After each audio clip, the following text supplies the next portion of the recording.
अस्सलाम वालेकुम व्यूअर्स, कैसे हैं आप लोग। उम्मीद करता हूँ आप सब खैरियत से होंगे। व्यूअर्स, चैप्टर नंबर 3 का टॉपिक डीएनए रेप्लिकेशन प्रोसेस जो है वो हम डिस्कस करेंगे एनाटॉमी एंड बायोलॉजी का। तो इसमें प्रीवियस लेक्चर जो है उसमें हमने कुछ डिस्कस किया था, जो हमारा कुछ रेप्लिकेशन से रिलेटेड जो कॉन्सेप्ट्स हैं, जैसे dispersive mode of replication, conservative और सेमी कंजर्वेटिव को डिस्कस किया था। अब हम यहाँ डिस्कस करेंगे कुछ डीएनए रेप्लिकेशन प्रोसेस को। तो डीएनए रेप्लिकेशन प्रोसेस को हम कुछ यूँ डिस्कस करेंगे कि आपको पता है कि रेप्लिकेशन में क्या होता है कि डीएनए मॉलिक्यूल जो है वो रेप्लिकेट करता है, ठीक है, और इससे आगे उसकी न्यू कॉपीज बनती हैं डीएनए की, ठीक है, जिसे हम क्या कहते हैं, रेप्लिकेशन का प्रोसेस कहते हैं। अब ये सारा का सारा जो प्रोसेस है ये किस तरीके से परफॉर्म होता है, इसको हम जो है वो देखेंगे। अच्छा, सबसे पहले तो ये हम एक स्कीमेटिक डायग्राम जो है वो ड्रा कर लेते हैं। उससे हमें थोड़ा सा आइडिया होगा कि हमारे पास जो डीएनए रेप्लिकेशन है वो किस तरीके से परफॉर्म हो रही है। लाइक फॉर एग्जांपल, अगर ये आपका जो है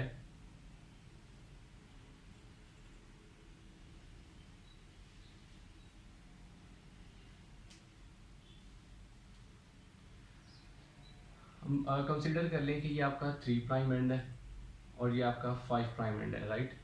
तो ये आ रहा है आपका, this is your 3 prime and, और यहाँ आकर क्या होगा कि ये इस तरह से थोड़ा सा खुल, इसे हम ओपन कर देते हैं और इसको भी हम यूँ इस तरह से ओपन कर देते हैं, राइट। अब ये हुआ क्या यहाँ पर कि आपके पास जैसे ये था 3 prime and, right, your 3 prime and, उसको हमने ओपन कर दिया, और यहाँ से आपका जो 5 प्राइम एंड था, दिस वन, इसको हमने यूँ ओपन कर दिया, राइट। अब होगा ये कि आपका जो यहाँ पे होगा, ठीक है, इसका आ जाएगा 3 प्राइम एंड और इसका यहाँ आ जाएगा 5 प्राइम एंड, राइट। अब हुआ ये कि ये था आपके पास एक डीएनए का मॉलिक्यूल, ये था आपके पास एक डीएनए का मॉलिक्यूल। अब डीएनए मॉलिक्यूल की सबसे पहले होती है अनवाइंडिंग, राइट। और ये अनवाइंडिंग होती है एक एंजाइम की मदद से, जिसे हम कहते हैं हेलिकेज, या इसे आप डीएनए हेलिकेज भी कह सकते हैं। ये डीएनए हेलिकेज जो है ये यहाँ पर आकर इस तरह से बाउंड करता है यूं, और क्या करता है कि आपका जो डीएनए है उसके दोनों स्ट्रैंड्स को अनवाइंड कर देता है, राइट। अब आपके जो दोनों स्ट्रैंड्स हैं वो अनवाइंड हो चुके हैं। अब इसमें आप अगर देखें तो ये आपका आ गया 5 प्राइम एंड, यहाँ से ये आपका आ गया 3 प्राइम एंड। याद रखेंगे जो डीएनए रेप्लिकेशन है इसमें आपके पास दोनों स्ट्रैंड्स जो होते हैं वो टेम्पलेट के तौर पर काम करते हैं, ठीक है, दोनों स्ट्रैंड्स हैं वो टेम्पलेट के तौर पर काम करेंगे। डिफरेंस में आप देखें तो आपके पास जो एंजाइम्स यूज़ हो रहे हैं, सबसे पहले वो हेलिकेज यूज़ हो रहा है। हेलिकेज ने क्या किया कि इनको अनवाइंड कर दिया। जब ये अनवाइंड हो जाएंगे तो यहाँ पर फिर आपके पास कुछ सिंगल स्ट्रैंडेड बाइंडिंग प्रोटीन्स जो हैं वो आकर लग जाएंगी, राइट। ये सिंगल स्ट्रैंडेड बाइंडिंग प्रोटीन्स क्या करेंगी, इनको हम यूँ भी कहते हैं single stranded binding proteins, SSBPs, right. ये क्या करती हैं कि ये प्रिवेंट करती हैं दोनों स्ट्रैंड्स की वाइंडिंग को, कि दोबारा कहीं ये दोनों स्ट्रैंड्स वाइंड ना कर दें। तो इस चीज़ को रोकने के लिए आपके पास लगी होती हैं single stranded binding proteins, right.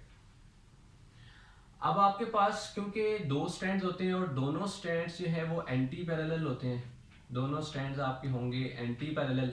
Anti parallel का मतलब है कि एक आपके पास इस डायरेक्शन में है और एक आपके पास इस डायरेक्शन में, राइट। तो डायरेक्शन दोनों की ऑपोजिट होगी, तो आपके पास हमेशा जो रेप्लिकेशन होगी वो 5 प्राइम से आपके पास होगी 3 प्राइम की तरफ, राइट। तो एंटी पैरेलल में क्या होता है कि एक आपके पास स्ट्रैंड होता है 5 प्राइम टू 3 प्राइम और दूसरा भी 5 प्राइम टू 3 प्राइम होता है, लेकिन उसकी जो डायरेक्शन है वो आपकी क्या होती है, ऑपोजिट होती है, राइट। मतलब ये कि अब जैसे आपके पास ये स्ट्रैंड है, राइट। अब हम इसे थोड़ा सा मज़ीद इसे ग्रो कर लेते हैं, आगे ले जाते हैं। तो अगर मैं इसे थोड़ा सा मज़ीद आगे ड्रा कर लूँ यूँ, और इसको भी कर लेते हैं यूँ। अब ये आपके पास आ गया, आपका जो था ये हमारे पास आ रहा था 3 प्राइम एंड, और इसका आ जाएगा यहाँ 5 प्राइम, और इसका आ जाएगा आपके पास 3 प्राइम, राइट। ओके, अब यहाँ पर दो स्ट्रैंड आपके पास बन गए। अब इन दोनों स्ट्रैंड में डिफरेंस क्या है? एक स्ट्रैंड होता है आपका लीडिंग स्ट्रैंड, लीडिंग स्ट्रैंड, एक स्ट्रैंड होता है आपका lagging strand, right. Leading strand वो होता है जो कि ग्रो करता है towards replication fork, towards replication fork, right. और डायरेक्शन इसकी भी क्या होगी? 5 to 3 prime, right. Lagging strand वो होगा जो ग्रो करेगा away from replication fork, replication fork, right. अब रेप्लिकेशन फोक क्या है? ये है आपकी रेप्लिकेशन फोक, राइट। तो जो स्ट्रैंड इसकी तरफ ग्रो करेगा, इस फोक की तरफ, वो आपका लीडिंग स्ट्रैंड होगा, और जो इससे अवे ग्रो करेगा वो आपका क्या होगा? Lagging strand. अब यहाँ पर 3 प्राइम एंड है, तो ऑब्वियसली यहाँ आपके पास आ जाएगा 5 प्राइम एंड, तो यहाँ से ये आपका स्ट्रैंड बनेगा, right. Same as it is यहाँ 5 प्राइम एंड है, तो यहाँ आ जाएगा 3 प्राइम एंड, और यहाँ से ये ग्रो करेगा। अब होता क्या है? जाहिर सी बात है, अगर ये इस तरफ जा रहा है तो इसकी 3 प्राइम एंड यहाँ बनेगा, और ये इस तरफ जा रहा है तो इसका जो 5 प्राइम एंड है वो उस तरफ बनेगा। क्लियर? अब हमने करना क्या है? अब यहाँ पर हमारे पास कुछ जो न्यूक्लियोटाइड सीक्वेंस है, नाइट जो बेसिस है हमारी, एडेनिन, गुआनिन, साइटोसिन, थायामीन, ठीक है ना, ये लगी हुई हैं। अब हमने ये देखना है कि ये आपका 5 प्राइम टू 3 प्राइम है। इसका मतलब है कि जो आपका 5 प्राइम टू 3 प्राइम है, ये आपका लीडिंग स्ट्रैंड है। यहाँ पर लीडिंग स्ट्रैंड, क्यों लीडिंग स्ट्रैंड है? क्योंकि आपको पता है कि आपकी जो है रेप्लिकेशन वो होती है 5 प्राइम टू 3 प्राइम डायरेक्शन में, तो ये आपका इस डायरेक्शन में ग्रो कर रहा है, राइट, टुवर्ड्स रेप्लिकेशन फोक, तो आपका होगा लीडिंग स्ट्रैंड। जबकि अगर आप इसकी डायरेक्शन देखें तो यहाँ पर इसका 5 प्राइम एंड बन रहा है, और यहाँ इसका बन रहा है 3 prime and, so that's why ये क्या होगा? ये आपका होगा लैगिंग स्ट्रैंड, राइट। अब होता क्या है कि सबसे पहले आपके पास जो प्राइमर है, एक आपके पास होता है एंजाइम जिसे हम कहते हैं प्राइमेस, एक है जी एंजाइम प्राइमेस। ये एंजाइम प्राइमेस क्या करता है कि ये एक शॉर्ट आरएनए प्राइमर डिजाइन करता है, और ये होता है तकरीबन 10 आरएनए न्यूक्लियोटाइड्स का, ठीक है जी, क्लियर।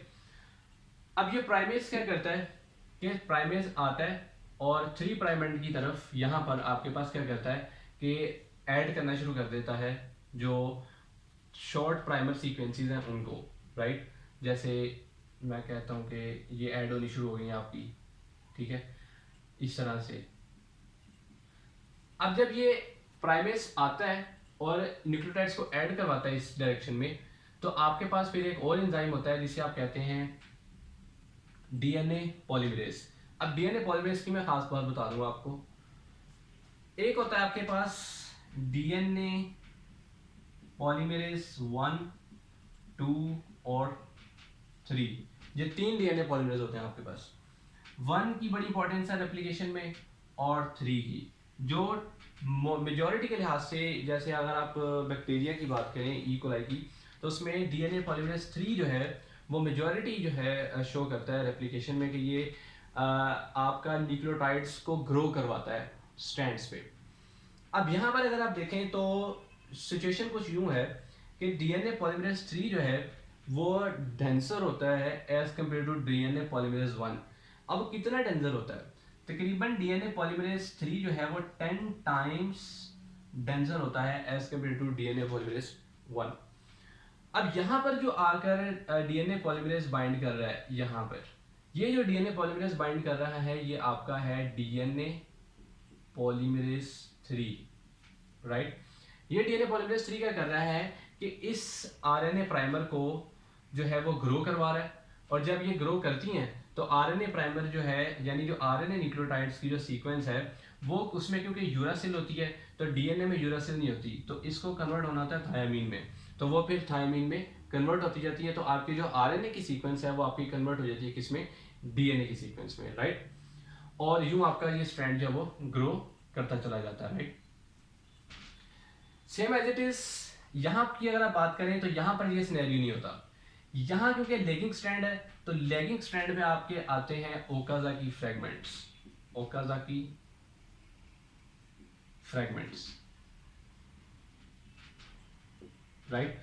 अब ये ओकाजाकी फ्रैगमेंट्स क्या होते हैं? ओकाजाकी फ्रैगमेंट्स जो हैं यूकैरियोट्स और प्रोकैरियोट्स, ये मैंने लिखा है यूकैरियोट्स के लिए, और यहाँ पर आप ले लें जैसे प्रोकैरियोट्स हैं, राइट। यूकैरियोट्स और प्रोकैरियोट्स के लिए इसकी जो न्यूक्लियोटाइड्स की लेंथ है वो डिफरेंट होती है। यूकैरियोट्स में इसकी जो लेंथ होती है वो तकरीबन होती है 100 to 200 न्यूक्लियोटाइड्स की, राइट। प्रोकैरियोट्स में इसकी जो लेंथ होती है वो होती है तकरीबन 1000 to 2000 न्यूक्लियोटाइड्स की, क्लियर। तो यहाँ पर ये इस तरह से आपके पास जो टेम्पलेट है उस पर आपके पास कॉम्प्लीमेंट्री सीक्वेंस मौजूद है, तो इसके कॉम्प्लीमेंट्री आपके पास जो है वो कुछ यूं ओकाजाकी फ्रैगमेंट्स लगेंगे, राइट। अब ये जो ओकाजाकी फ्रैगमेंट्स हैं सेम एज इट इज आपका जो डीएनए पॉलीमरेज 3 का एक और अदर मॉलिक्यूल है वो वहां आकर बाइंड करेगा और इसको जो है वो ग्रो करवाएगा, और ओकाजाकी फ्रैगमेंट्स आपके खत्म होते जाएंगे और स्ट्रैंड आपका जो है वो यूं ग्रो करता जाएगा 5 डायरेक्शन में। अब जैसे ही आपके पास लेगिंग स्ट्रैंड पे जो आपका 5 प्राइम एंड आएगा तो 5 प्राइम एंड पे आते ही आपका एक एंजाइम है जिसे हम कहते हैं लाइगेज, वो एक्ट करेगा, और एक्ट करते ही वो इसको क्या करेगा? आपस में इस तरह से लिंक करवाना शुरू कर देगा, राइट। तो आपका ये क्या करेगा? इस तरह से लिंक होना शुरू हो जाएगा।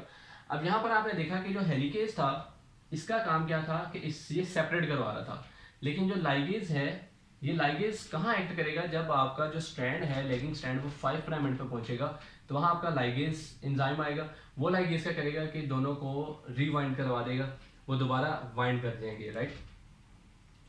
तो इस तरह से आपकी जो रेप्लिकेशन है ये कंटिन्यू रहेगी। देन अगेन आपका हेलिकेज आएगा, यहाँ पर हेलिकेज आएगा, यहाँ पर हेलिकेज आएगा, और यही प्रोसेस अगेन एंड अगेन आपका जो वो रिपीट होता रहेगा।